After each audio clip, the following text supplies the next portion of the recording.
দর্শক, এখন আপনাদের জানাবো ধানমন্ডির ৩২ নম্বর বাড়ির ভাঙচুরের ঘটনায় সরকারের ভূমিকা নিয়ে সন্দেহ। দর্শক, আমাদের চ্যানেলে নতুন হয়ে থাকলে চ্যানেলটি অবশ্যই সাবস্ক্রাইব করে পাশেই থাকবেন। এখন জানাচ্ছি বিস্তারিত।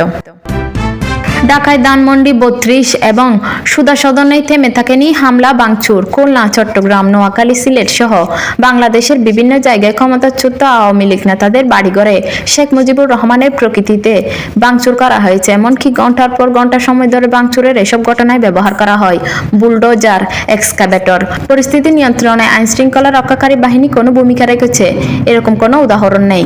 যদিও অন্তর্বর্তী সরকারের পক্ষ থেকে দাবি করা হয়েছে আইনশৃঙ্খলা রক্ষাকারী বাহিনীর তৎপরতার কারণে পরিস্থিতি নিয়ন্ত্রণে রয়েছে, কিন্তু ঘটনাগুলোর প্যাটার্ন বা চরিত্র থেকে বিশ্লেষকদের অনেকে মনে করছেন এর পেছনে এক ধরনের প্রস্তুতি বা পরিকল্পনা ছিল।